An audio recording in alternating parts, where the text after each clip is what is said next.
आप सभी का हमारे YouTube चैनल स्टडी 220 में स्वागत है। आज हम DLA तथा B.Ed का ब्लूप्रिंट यानी नीलपत्र बनाना सीखेंगे। अगर आपको वीडियो पसंद आए तो चैनल को सब्सक्राइब और वीडियो को लाइक अवश्य करें। तो आइए शुरू करते हैं। नीलपत्र एक प्रकार का पाठ्यक्रम का विभाजन है जिसमें इकाई तथा प्रकरण के अनुसार अंक भार दिया जाता है।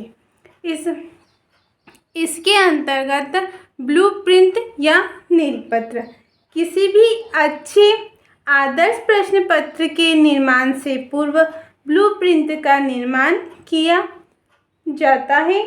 ब्लूप्रिंट बनाते समय सबसे महत्वपूर्ण व संपूर्ण पाठ्यक्रम का समावेश प्रश्न पत्र में किया जाता है। विशेष अथवा परीक्षा की दृष्टि से महत्वपूर्ण अध्यायों तक ही स्वयं को सीमित नहीं रख सके। प्रश्न पत्र में सभी प्रकार के प्रश्न सम्मिलित किए जाते हैं जिससे विद्यार्थियों की बुद्धि का ज्ञान व आकलन किया जा सके। ब्लूप्रिंट में इकाई तथा प्रकरण के आधार पर अंक भार में पाठ्यक्रम को विभाजित किया जाता है, जिसके अंतर्गत प्रश्नों को विभाजित किया जाता है ताकि विद्यार्थी किसी भी प्रकरण या किसी भी इकाई को महत्वपूर्ण ना समझे, सभी को समान रूप से समझे ताकि वो सभी इकाइयों का अध्ययन कर सके तथा ज्ञान अर्जन कर सके।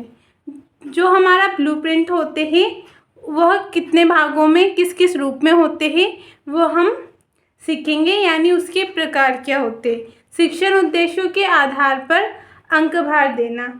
ब्लूप्रिंट में अगर हम शिक्षण उद्देश्यों को देखें तो वह 4 प्रकार के होते हैं: ज्ञान, अवबोध, ज्ञानोपयोग और कौशल। और दूसरा होता है विषय वस्तु प्रकरण इकाई के आधार पर अंक भार देना, यानी जो हमारा प्रकरण है या हमारी विषय वस्तु है उसके आधार पर जब हम अंक भार देते हैं, यानी कौन सा प्रश्न कितने नंबर का होगा वो इसके अंतर्गत आएगा। जैसे कि और तीसरा होता है प्रश्नों के आधार पर अंक भार देना। हम जानते हैं कि 4 प्रकार के प्रश्न हम परीक्षा में देखने को मिलते हैं, जैसे कि वस्तुनिष्ठ, अति लघुत्रात्मक, लघुत्रात्मक, निबंधात्मक, ये प्रश्नों के टाइप होते हैं। और इसके अलावा असत्य, असत्य और रिक्त स्थान की पूर्ति, ये प्रश्न भी हमको देखने को मिलते हैं। अर्थात प्रश्नों के अनुसार अंक भार दिया जाता है।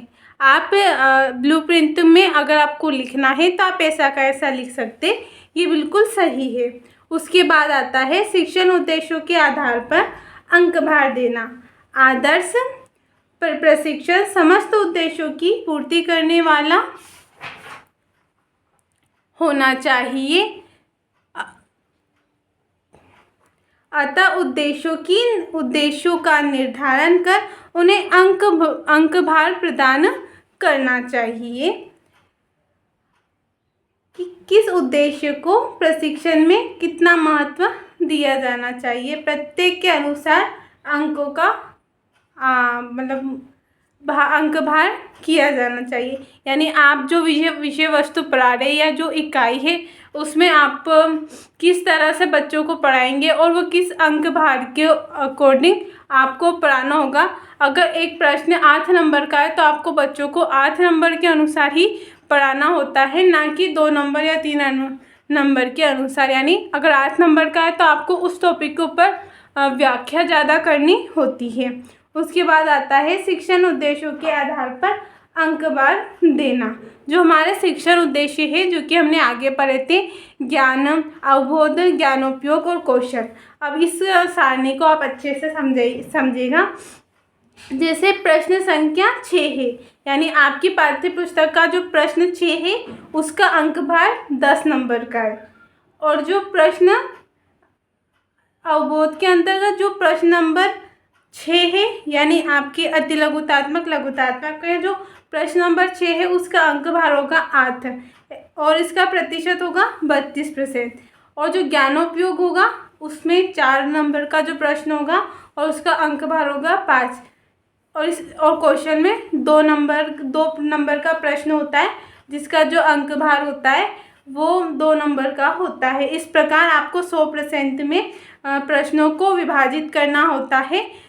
आप हमेशा ये ध्यान रखें कि जो प्रश्न होते हैं उनको लघुतात्मक, अति लघुतात्मक, निबंधात्मक इस रूप में भी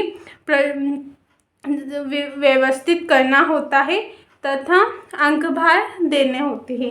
फिर दूसरा होता है विषय वस्तु इकाई के आधार पर अंक भार देना। जो हमारी विषय वस्तु होती है या जो प्रकरण होता है या इकाई होती है उसके अंतर्गत आप अंक भार देते हैं, यानी कौन सा प्रश्न कितना इकाई कितने नंबर का होगा वह इसके अंतर्गत आता है। शिक्षण के पश्चात प्रत्येक प्रकरण इकाई के संबंधित प्रश्न पूछे जाने चाहिए। पढ़ाए गए प्रकरण विषयगत महत्व को देखकर किस प्रकरण व इकाई को कितना महत्व देना चाहिए निर्धारित करना चाहिए आवश्यक हो जाता है। यदि पाठ्यक्रम में प्रकरण की संख्या अधिक है तो परस्पर संबंधित प्रकरण को इकाई में वर्गीकृत कर इकाइयों का अंक भार किया जाना चाहिए। अगर इसके अंतर्गत अगर कोई इकाई है और उसके अंदर अधिक टॉपिक या प्रकरण है तो उन प्रकरण को ABC या D के अनुसार विभाजित कर दिया जाता है और फिर अंक भार दिया जाता है। आप इस सारणी से समझिएगा।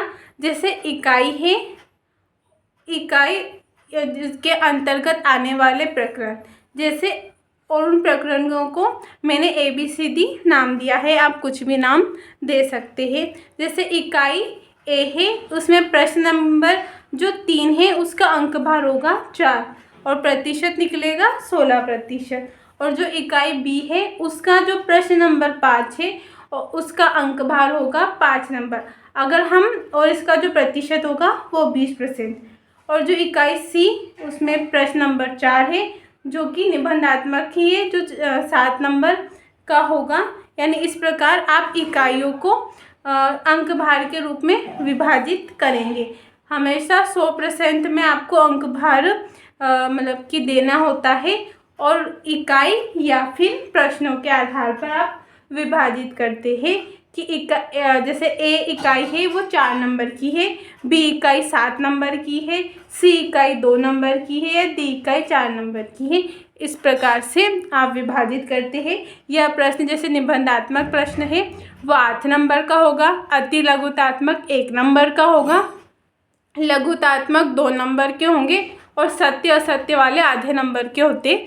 इस प्रकार आप विभाजित करके अपना ब्लूप्रिंट, यानी ब्लूप्रिंट का अर्थ ही होता है कि पाठ्यक्रम को विभाजित कर प्रश्न पत्र का निर्माण आप किस प्रकार कर सकते हैं।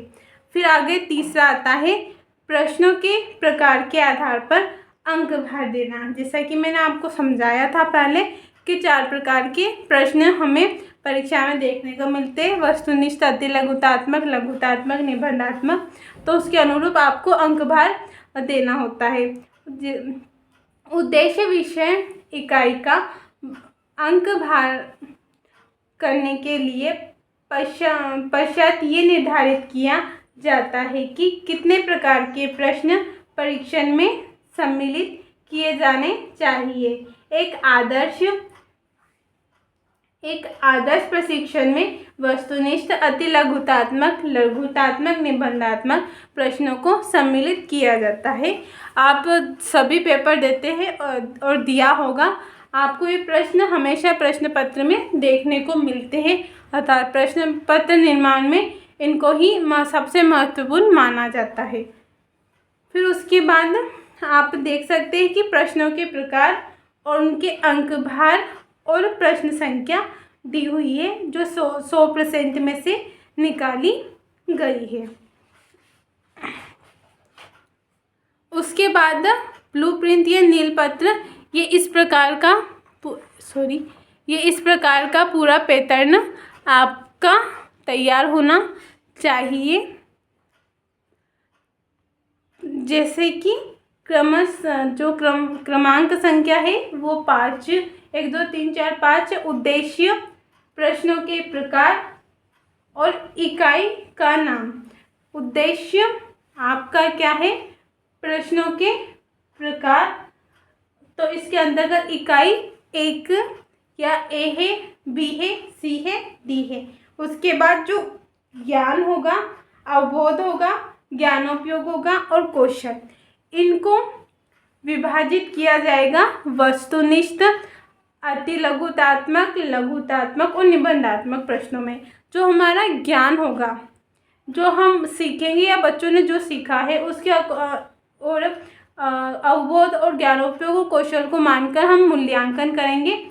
जैसे कि ज्ञान में हम देखते हैं इकाई 1 में जो प्रश्न होगा वो एक प्रश्न होगा जो कि 1 नंबर का होगा, और इकाई बी में भी एक प्रश्न होगा जो 1 नंबर का होगा।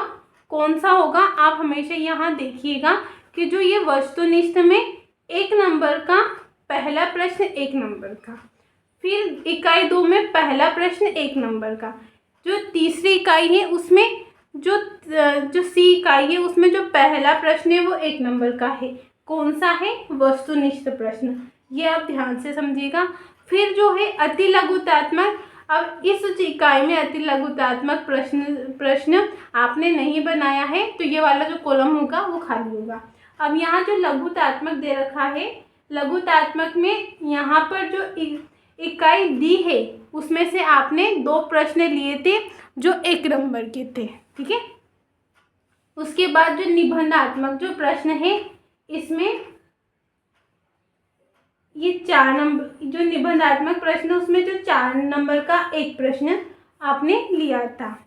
कौन सी इकाई से, इकाई सी से। इस प्रकार आपको ब्लूप्रिंट तैयार करना है। उसके बाद अवबोध में भी आपने अति लघुतात्मक, लघुतात्मक, निबंधात्मक और वस्तुनिष्ठ प्रश्नों में विभाजित किया है। अब यहाँ देखिएगा अवबोध के अंदर जो इकाई ए है उसमें कोई प्रश्न नहीं लिया गया है, और इकाई ई बी है, बी के अंतर्गत आपने वस्तुनिष्ठ प्रश्न 1 नंबर का एक प्रश्न लिया है, और अति लघुतात्मक में 2 नंबर के 2 प्रश्न लिए हैं। निबंधात्मक, लघुतात्मक और निबंधात्मक में आपने कोई प्रश्न नहीं लिया है। अब उसके बाद ज्ञानोपयोग की बात करें तो जो इकाई 1 है या ए है उसके अंतर्गत आपने वस्तुनिष्ठ प्रश्न 1 लिया है जो कि 1 नंबर का है, और लघुतात्मक जो प्रश्न है वो 2 नंबर का एक प्रश्न लिया है। इसमें निबंधात्मक और अति लघुतात्मक प्रश्न नहीं बनाया गया है। फिर आता है आपका कौशल। कौशलात्मक में जो प्रश्न पत्र बनाया गया था उसके अंतर्गत इकाई ई से 2 नंबर का 2 प्रश्न लिया गया है जो कि अति लघुतात्मक प्रश्न था। ऐसे करके आपने इकाई 1 में 4 नंबर के 3 प्रश्न, बी में 5 नंबर के 5 प्रश्न, सी में 7 नंबर 4, और जो डी है उसमें 4 नंबर 2, और इकाई ई में 5 नंबर के 4 प्रश्न। इस प्रकार आपने विभाजित किया है। आशा करती हूँ कि आपको ये समझ में आया होगा। अगर आपको ये समझ में आया है तो मेरे वीडियो को लाइक और मेरे चैनल को सब्सक्राइब ज़रूर करें। आपको जो भी टॉपिक समझ में नहीं आ रहा है वो आप कमेंट कर सकते हैं, मैं उस पर वीडियो ज़रूर बनाऊंगी। और आप मेरे वीडियो को लाइक और चैनल को सब्सक्राइब ज़रूर करें ताकि आपको सभी वीडियो प्राप्त होते रहे। धन्यवाद।